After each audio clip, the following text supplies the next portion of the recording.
ഇത് മറ്റൊരു വോള്യമാണ് ഇവിടെ നടന്നുകൊണ്ടിരിക്കുന്നത്. And here we are at Modern Wood Industry. Thrissur based ആയിട്ടുള്ള ഒരു കമ്പനിയാണ്. എന്തൊക്കെയാണ് ഈ ഒരു വർഷം അവരുടെ വിശേഷങ്ങൾ, എങ്ങനെയാണ് ഹിഫിൻ്റെ ഭാഗമായിട്ടുള്ളതെന്ന് നമുക്ക് അവരോട് ചോദിക്കാം. ഇവിടെ താഴത്തെ ഡിസൈൻ എന്ന് പറയുന്നത് ഈസ് കംപ്ലീറ്റ്ലി ഡിഫറെൻറ്റ്. അതുപോലെ തന്നെ ഈ ഒരു രൂപം കൊത്തിയിട്ടുള്ളതാണെങ്കിലും, ജീസസ് ക്രൈസ്റ്റ് ഈ ഒരു രൂപം കൊത്തിയിട്ടുള്ളതാണെങ്കിലും ഇത് 200 പീസസ് സെപ്പറേറ്റ് വെച്ചിട്ട് പല അളവിലുള്ള പീസസ് വെച്ചിട്ടാണ് ഇത് ചെയ്തിട്ടുള്ളത്. എനിക്ക് തോന്നുന്നു ഇന്ത്യയിൽ തന്നെ ആദ്യമായിട്ടാണെന്ന് തോന്നുന്നു. ഇത് ഓട്ടോമാറ്റഡ് ബാൻഡ്സാണ്, CNC ബാൻഡ്സാണ്. ഈ മെഷീൻ നമുക്കുള്ള വ്യത്യസ്ത അളവുകളിൽ ഏത് ഫിഗറിനെയും നമുക്ക് ഇതേമാതിരി പാരാമെട്രിക് ഡിസൈൻ എന്നാണ് പറയുന്നതിനേക്കും. നമുക്ക് ഓരോ സ്ലൈസ് ചെയ്തിപ്പോൾ ഈ യേശുവിൻ്റെ രൂപം ഏകദേശം 200 പീസാണ്.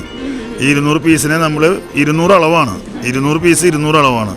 അത് നമ്മൾ മെഷീനിൽ നമ്മൾ പ്രസൻറ്റ് ചെയ്തിട്ട് മെഷീനിൽ നമ്മൾ ഡിസൈൻ ചെയ്യുന്ന അനുസരിച്ചാണ് മെഷീൻ വർക്ക് ചെയ്തുകൊണ്ടിരിക്കുക. അങ്ങനെ നമുക്ക് ചെയ്യാവുന്ന ഇത്തരത്തിലുള്ള CNC ഇന്ത്യയിൽ തന്നെ 1-2 ഉണ്ടാവാൻ സാധ്യതയുള്ളൂ. അത്രയും മോസ്റ്റ് മോഡേൺ ഡിസൈനാണ്. നമ്മൾ ബാച്ച് എന്ന് പറയുന്ന കമ്പനിയിലാണ് ഉപയോഗിക്കുന്നത്. അവർ തന്നെയാണ് നമ്മൾ കൊത്തുപണി ചെയ്യുന്ന മറ്റ് ഇത് ചെയ്യുന്നത്. നമ്മൾ CNC തന്നെയാണ്. അത് 6 ആക്സിസ് മെഷീൻ എന്ന് പറയും.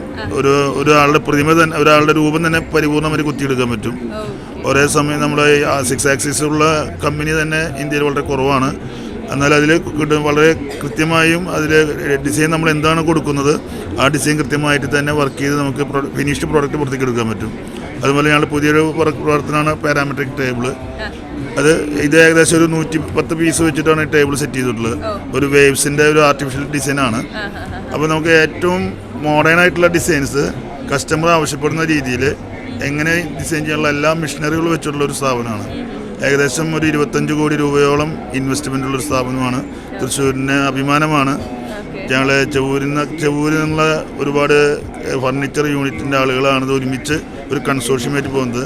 ഞങ്ങളുടെ ഭാവനയിൽ ഈ കൺസോർഷ്യം വളരെ ഉയർന്ന രീതിയിൽ എത്തുമ്പോൾ വരും തലമുറകൾ ഈ പണികളൊന്നും പഠിക്കാത്തതുകൊണ്ട് ഏറ്റവും അഡ്വാൻസ്ഡുള്ള മെത്തേഡുകൾ കിടക്കാൻ ഉദ്ദേശിക്കുകയാണ്. കമ്പനി സ്റ്റാർട്ട് ചെയ്തപ്പോൾ ഒരു 3 വർഷമായി. അതിൽ ചെയ്യുന്ന കാലുകളൊക്കെയാണ് ഈ ഡൈനിങ് ടേബിളിൻ്റെ പുതിയ മോഡലുകൾ. ഈ ഡിസൈൻ ഒരാൾക്കും കൈക്ക് ചെയ്യാൻ പറ്റില്ല, വേറൊരാൾക്ക് അത് കോപ്പി ചെയ്യാനും പറ്റില്ല. അത് ഞങ്ങളുടെ മെഷീനിൽ തന്നെ ചെയ്യാൻ പറ്റുള്ളൂ. അപ്പോൾ ഞങ്ങളുടെ മിക്ക പ്രോഡക്റ്റും CNC വിത്ത് ഹാൻഡ് മെയ്ഡ് അങ്ങനെ മിക്സ് ചെയ്തുള്ള വർക്കാണ്. നമ്മളിത് വാങ്ങിക്കൊണ്ട് കോപ്പി ചെയ്താലും അത് ബുദ്ധിമുട്ടായിരിക്കും. കാരണം അവർക്ക് ആ വർക്ക് ഫിനിഷ് ചെയ്യാൻ പറ്റില്ല. അതുമാതിരി ഇവിടെ പറയുന്ന ഓരോ ചെയറുകളായാലും അപ്പോൾ അതൊരു റിവോൾവിംഗ് ചെയറാണ്, റൊട്ടേഷൻ ചെയറാണ്. അത് സാധാരണ ഈ ചെയർ നമ്മൾ മറ്റു വിദേശങ്ങളിൽ വരുന്നുണ്ട്. പക്ഷേ ഇതിൻ്റെ വർക്ക് തന്നെ വേറെ എൻ്റയർലി മാറ്റമാണ്. സാധാരണ മറ്റുള്ള സ്ഥലങ്ങളുമെല്ലാം മരം തന്നെ സീറ്റിങ്ങിൽ ഓവൽ ചെയ്തിട്ടുള്ള ടൈപ്പാണ്. മരത്തിന് നമ്മൾ CNC കൊടുത്ത് ഓവൽ ചെയ്യാണ്. അപ്പോൾ ഈ ഫാക്ടറി അത്രയും മനോഹരമായ രീതിയിലാണ് അവരുടെ പ്രൊഡക്ഷൻ ഇറക്കുന്നത്. ഗവൺമെൻറ് വലിയൊരു സപ്പോർട്ട് കൂടി പോകുന്ന ഒരു സ്ഥാപനം കൂടിയാണ്. അപ്പോൾ ഒരുപാട് സന്തോഷം. നമുക്ക് ഒരുപാട് കഥകൾ കേൾക്കാനായിട്ട് പറ്റി. ഇപ്പം ഇന്ത്യയിൽ തന്നെ അധികം അപ്ഡേറ്റഡ് അല്ല ഈ ഒരു കാര്യത്തിൽ, but it is available in Thrissur. HIF, Hindustan International Furniture Fair.